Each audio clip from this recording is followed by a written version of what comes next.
Hello. How's it going? Welcome, everybody, dear listeners, to the 12 Hub. We're back. We had a Q&A episode last week where we answered the top 5 questions that we get most often. I would say across our many different channels that we got from our lovely listeners. Thank you. You're the best. We're obsessed. Keep coming back. Huge fans. All we do for you. Sure. This week talking about social medias questions because there's always a ton about social media. Yeah, it's a bit of a rabbit hole. We kind of like briefly answered a social media question last week, which is basically, it ain't that deep. Just like post on or don't. Don't get so butthurt about social media. TBD. We haven't heard any feedback back on that question yet. So hopefully you like that answer. But there are so many other questions that kind of spring out of that. And we wanted to double click on some of them because I do feel like social media is one of those things that can cause intuitive entrepreneurs and also super sensitive people like a lot of grief unnecessarily. Do you know what I mean? Yeah, it's complex where I will feel personally a lot of the time it's not that deep, and then I'll feel it's so fucking deep I can't deal with it. It's like I'm at the depths of the ocean and I don't see a way out. Yeah, So it's like when you like you're walking into the ocean and all of a sudden there's like a cliff, you know, where you're like, and then there's a riptide, and then and you're like, wait, oh my god, what is this? And you're like, now I'm scuba diving for life. Now I'm dead. Yeah. But that really is how it can feel. So we're going to try and hopefully assuage some of your anxieties by talking about it for a little bit, sharing our perspectives. Yeah, and I feel like we should caveat this by saying social media is always changing. It is 2022, June 2022, and this is our perspective from where we sit right now, and we reserve the right to change our minds. But we're going to talk. Cancel us. No, I'm just saying we're going to talk. People asked about like, how do you market D2C products? What are the changes you're seeing on social media now? And that's not evergreen. Like there isn't going to be an evergreen answer there, but like, is there really an evergreen answer when it comes to how you're feeling around something? Like we're constantly developing and growing and changing, and we should be changing our minds, around what we're experimenting with. So I'm just going to say that, but a lot of these questions are also around like spiritual or personal epiphanies around social media. And I can speak for myself. This is where I'm at right now. What about you, Alice? And to your point, the media landscape changes so quickly now. And even thinking about I think about what media isn't social.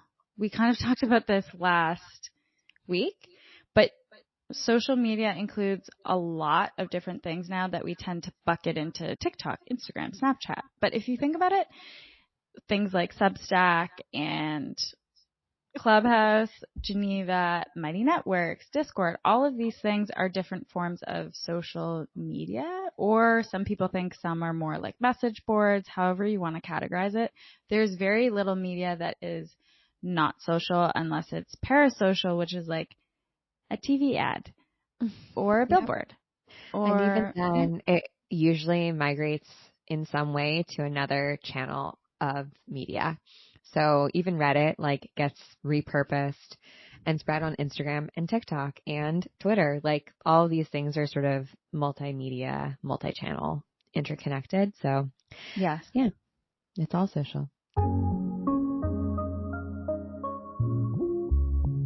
Okay, let's start with what has been your most profound epiphany around social media? Well, I think my most profound epiphany, I'm not particularly profound. I'm pretty simple-minded, but the thing that was most freeing about social media when I realized it was understanding that it's just a playground where I can flex what I'm learning as a spiritual person. Like it's this universe, this other dimension that's separate from this physical realm and separate from the spiritual etheric realm. It's another universe, a multiverse, if you will, where I can go play and like try ideas out. And the algorithm in a way, or the algorithms that exist out in the world, are ways for me to test the things that I'm thinking about and see how they resonate in the world before I maybe go try it IRL. And I think that that's really cool. And kind of looking at everything as like a challenge or an experiment. makes it so much less precious. And I feel like I learn really quickly on social media versus like in real life. And something actually I've been saying to myself recently is I do not need to learn things the hard way. That's a mantra I've been repeating. Like, I don't need to learn things the hard way, because for a lot of my life I did. And instead I can learn things the easy way. It's kind of like the inverse, or the other side of what would this look like if it were easy. Yeah, totally. What about you? What's been your most profound epiphany around social media? When I have enjoyed social media the most, and I guess in terms of my personal account, I've never been like consistently on it, for one. I'll send you like so many DMs and never hear from you for like a week and a half. And I'm like, she just hasn't logged into Instagram. And then I like binge it. I feel so bad. It's not a proud thing for me. I truly forget about it. That's great. I truly forget if I'm stuck in like Substack land or perusing Twitter. I haven't been in a consistent habit of it from a personal brand perspective, because I'm usually spending a lot of like time and energy thinking about creating content, whether it's a different company or channel. It's not so much me thinking about it. Anyways, I feel that I have had the most fun with social media when I'm relaxed about it, and when I'm just feeling like this isn't that serious. This is, to your point, a place for experimentation.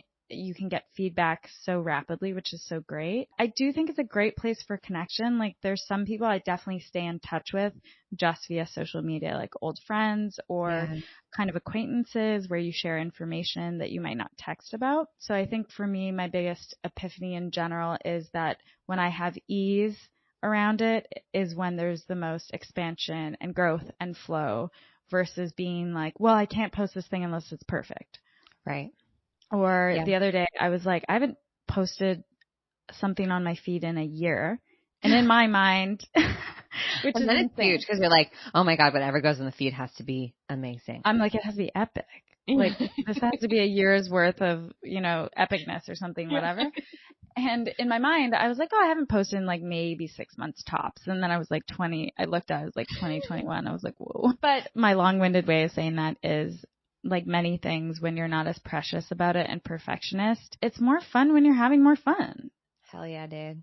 And people feel that too. I think people respond to that. If that's what you're looking for, is to have more ease and more fun, it's almost as simple as making that decision of, I'm not going to have, this idea of what so-and-so thinks of what so-and-so, this narrative you've built in your head. It's more like, what would make me laugh if I posted it?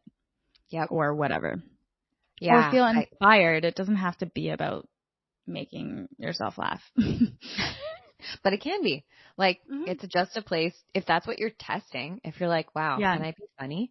Like, can I embody that identity right now of like how funny I am, that I don't really show people that if that's not my quote unquote brand? Yeah. That's a great thing to do, I think. Okay. You're touching on so much that actually are in a bunch of these answers that are coming up. I think you really like knocked it out of the park. But that. All right, that's it. That's the pod. That's it. That's the end of the show. We'll see you next week. Just have fun. But the next question. See you later. Good luck.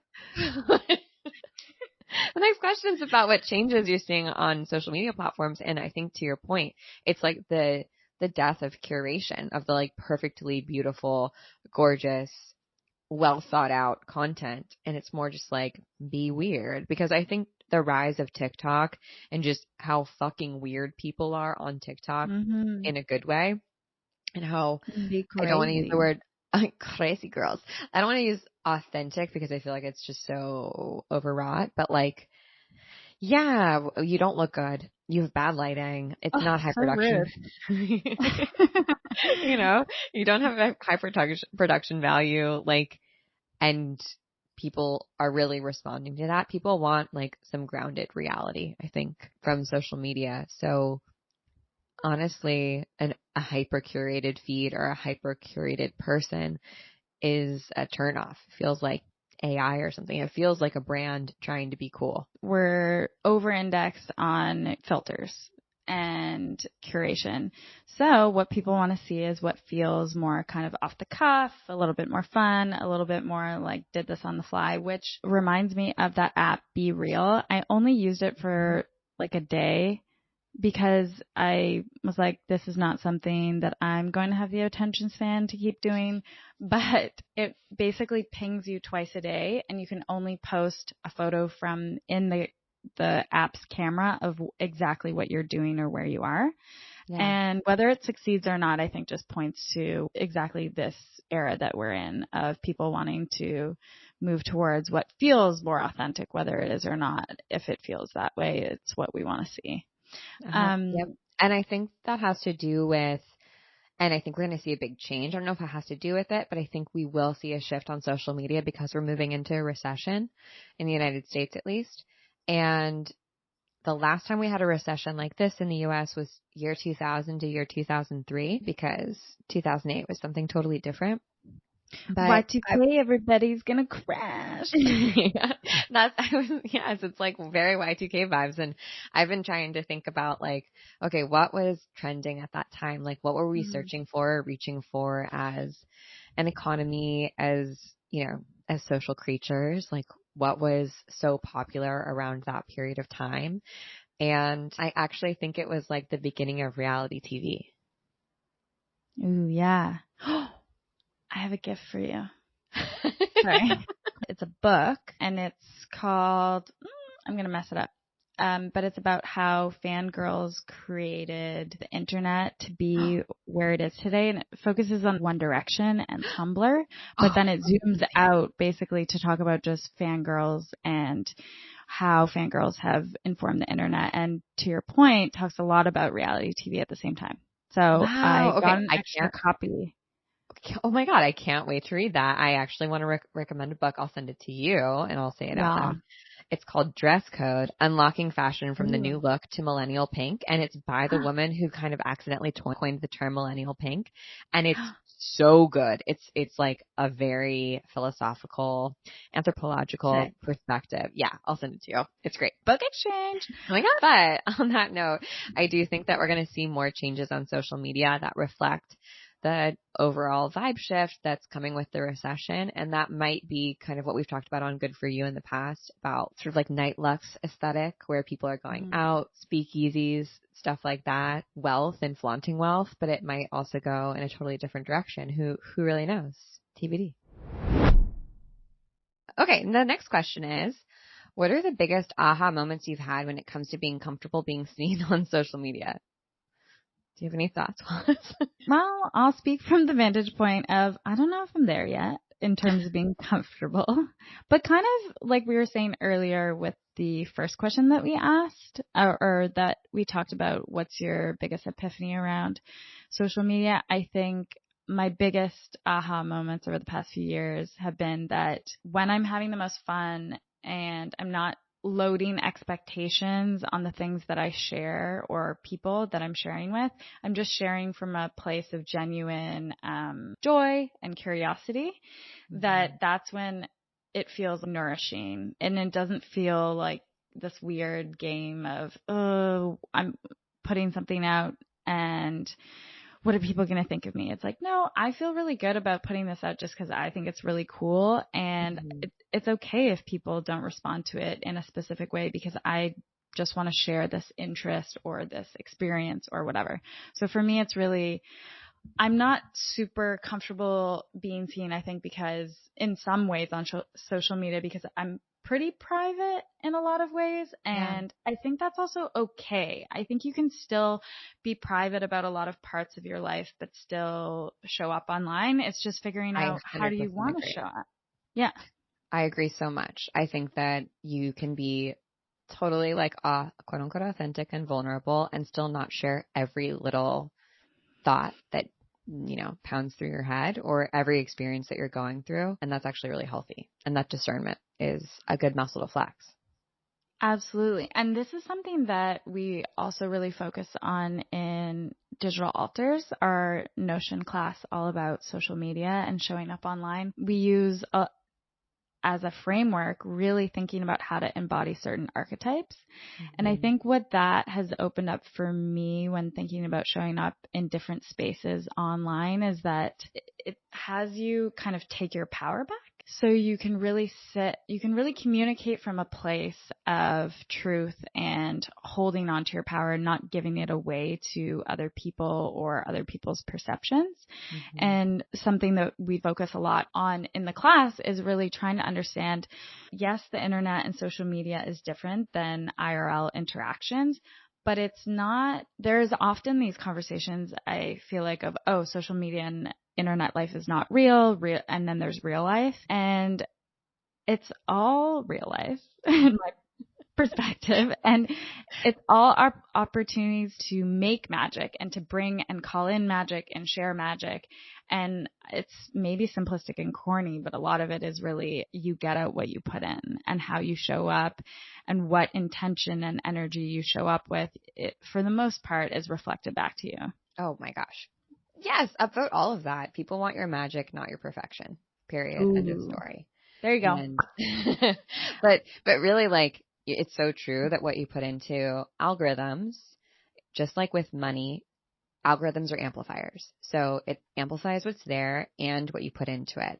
So desperation is amplified, but so is negativity. If you are feeling negative or like, dragging your feet, like it's going to feel worse and worse. It's going to get bigger and bigger, I think, when it comes to algorithms on social media. But if you've got pleasure and if you feel lit up and if you are in joy, even if you're uncomfortable, like you can get comfortable being uncomfortable. You've done lots of uncomfortable things in your life. And I think like the algorithm will reward you. Not even reward you. It just amplifies what's already there. It's neutral. It's not like you're good or bad. It just makes it bigger. So I don't know. Being comfortable. Amplify is a great word. Oh, yeah. Thank you. It really sums up a lot of it. Right. Because it's neutral. It's not like, oh, if I'm bad, this will happen. If I'm good, this will happen. It's just like, no, it's just like Alice in Wonderland eating the eat me to grow cookie. It just grows. It's very Jupiterian, right? Mm-hmm. But yeah, showing up to be comfortable on social media, I think that archetype thing is huge. Like archetypes are a shield in a good way. They're a healthy boundary or a healthy shield. And when we embody an archetype or a character, we're still ourselves. We're just a facet of ourselves. It's impossible to be like 100% of yourself all the time to all people. That would be so weird. We have to like try on different characters and pull up different elements of ourselves situationally. And the same thing happens on Instagram in particular. I feel like people just say, just be yourself, but there are so many different versions of me, like, and they're all true. So kind of like narrowing it down and thinking about like, who do I want to be? What character or role do I need to play? What about the goals that I have or what I want to accomplish? Who would be the best character to embody in this video game to help me get there for this moment of time? And then when I'm ready, I can sort of take off that costume and try on the next one. I think that really helps. But also being easy with yourself and like knowing that if you don't want to share, that's okay. It's all an experiment. It ain't that deep.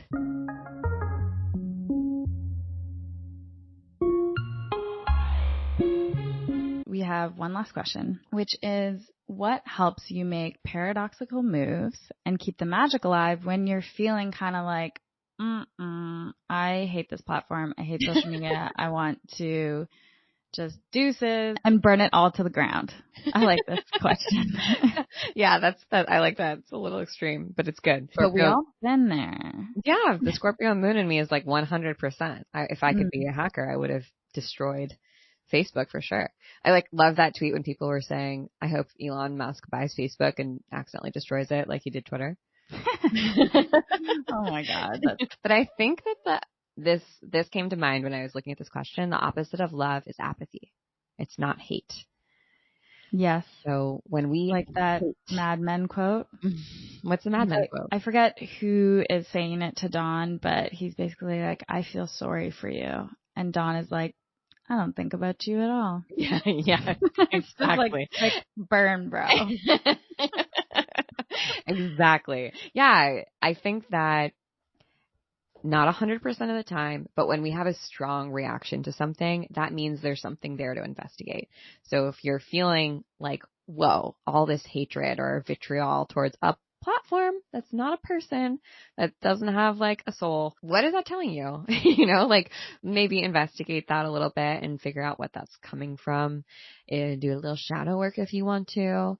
But for me, when I'm just like, oh, I'm so exhausted of this, or maybe I feel like I'm getting criticized a lot, that's happened to me, where I'm like, I can't do anything right. I feel like everything I do is wrong. It doesn't matter who I'm like.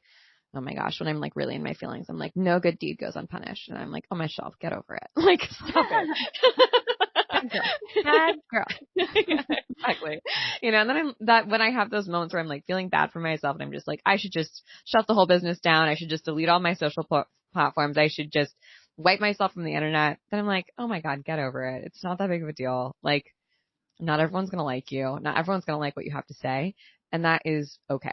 Because that's just the truth. And that's like my lesson in life. Like, I just need to learn how to be okay not being perfect and not having everyone love me.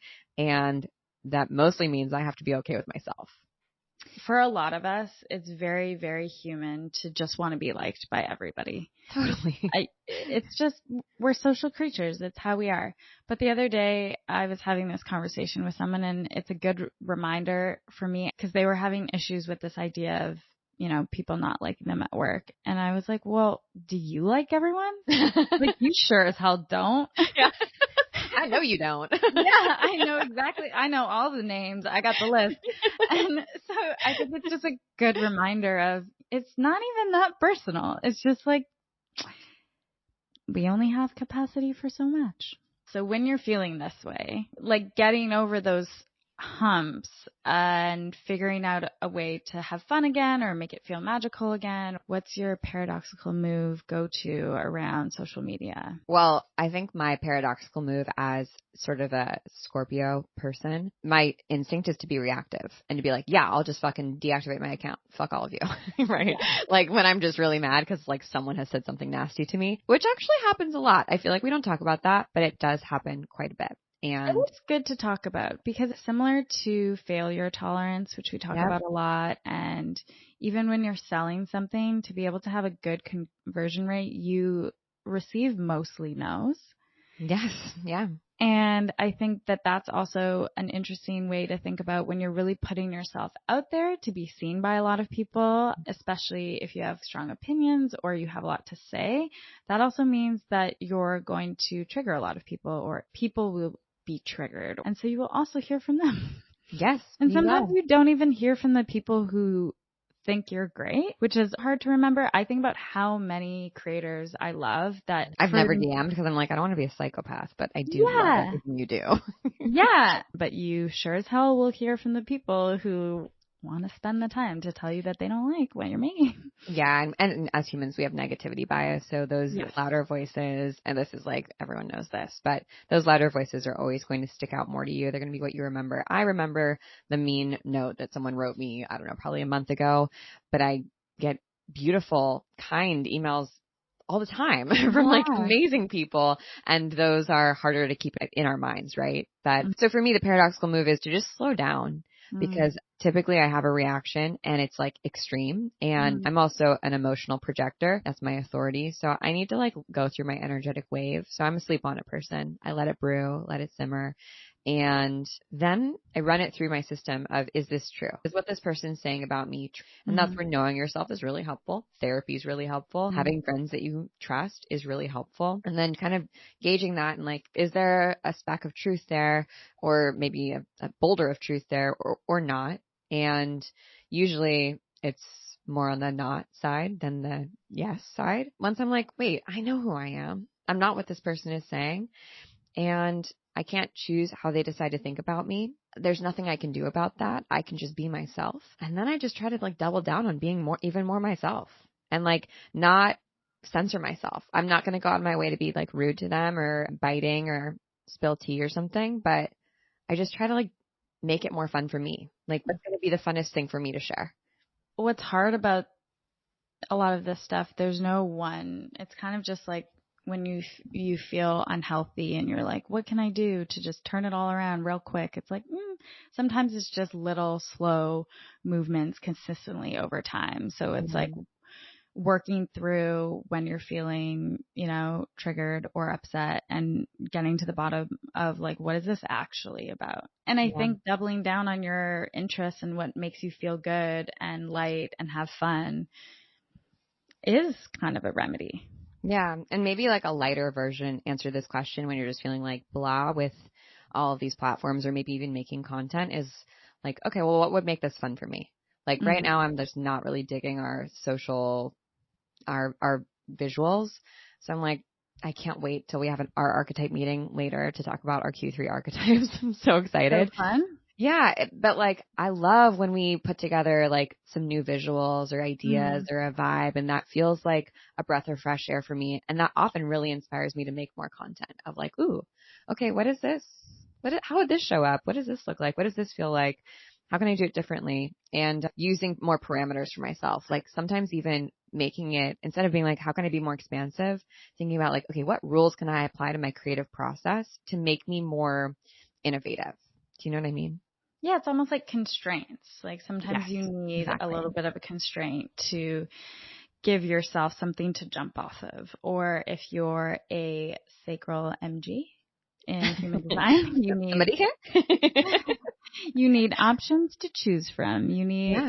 It's hard to just go from a blank slate. So to that point, looking at, if there's a specific archetype that you're fascinated by or interested in, or if there's a creator that you're fascinated by and interested in, you can also look at them as an archetype, and then also look at that archetype and say, okay, what's the journey and where am I maybe at on my journey? And this is part of it, and that's okay to be here. It's almost like releasing the like grip too. Yes. Of just like being present with what is a little Zen Buddhism. Yeah. That's such a good point. Like zooming out. So we're all going through an archetypal journey all the time, constantly.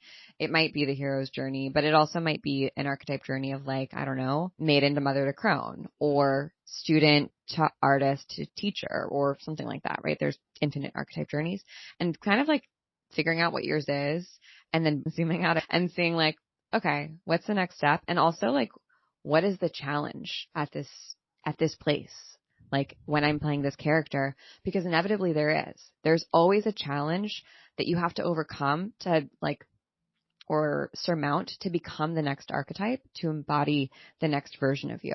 So just asking yourself like, oh, well, if I am like the mirror, let's say someone who shows up on social media, like inevitably the archetypal journey of someone who is the mirror is to have their followers or the people that like, that love them, question them. And maybe not like them for a moment, and like almost a cooling down of an audience, or a moment where your biggest fans become the ones who are criticizing you, and you have to kind of get through that. And we can put up so many examples of like when that happens with creators of the past, but also creators currently on social platforms, and just knowing that like that's kind of part of the ride. And you're going to survive it. You will survive it. Many more people have survived it. And there's a next stage, and look to what happens next. Like, what is the next step? I feel like that's really useful.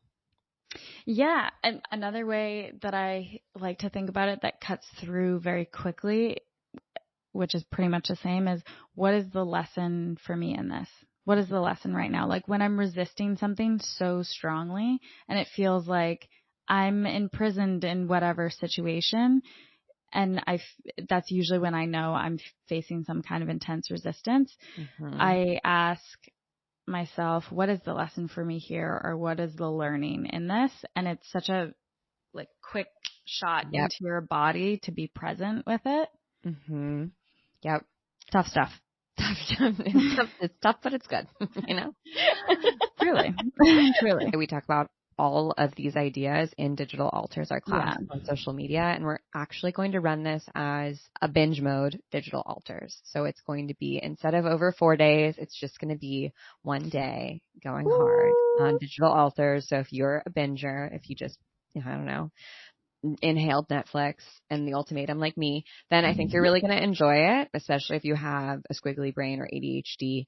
It's a really fun class. You'll make a ton of content, and we'll kind of talk about a lot of the things and go deeper on the things that we talked about today. And it's going to be on Saturday, July 9th. It's going to be so fun. It's going to be really fun. It's kind of the best way to do this type of content too is, at least for me, I've realized one of the things that I've been doing to get into whatever I'm trying to go deep on, I've realized I need a warm up. I need like an appetizer. Yeah. So if it's something really creative that involves like visuals, I'll like go to, give myself a warm up by watching like a new music video or something, whatever. Nice. I've been trying to think of warming up my brain like you do with your body for exercise. Yeah. Because to your point, you were talking about this, I think, last episode who knows? A few episodes ago. Sometime we're talking. Sometime about being a dancer, and even on the days where you're like, I'll trade my arm in if I could just skip. I would rather kick rocks than do a jeté. Yeah. Yeah. But you get there and you warm up, and inevitably there's muscle memory, and you start the process of getting into the flow. I've been thinking about that a lot with work too, and how to do that for different types of tasks that require different like brain energy. That's not really the word, but that was good. I liked it. Brain energy. So what's fun about doing this in a day is you'll get, warmed up. We do a lot of fun exercises. Michelle's an amazing teacher. If you haven't already done, well, I mean, those who know, they really know. But for the ones and there's just, the crew's always fun. There's so many fun exercises, but I think also doing it in a condensed period of time really allows you to kind of make certain leapfrogs faster than if you space it out, because you can lose momentum. You definitely can. And it's like you're hypermobile for the whole day. Like your brain is just like in the zone. It feels really good. Yeah. Okay. That's episode. We'll also link to information about digital altars in the show notes. Okay. Bye, Wallace. Bye. Bye.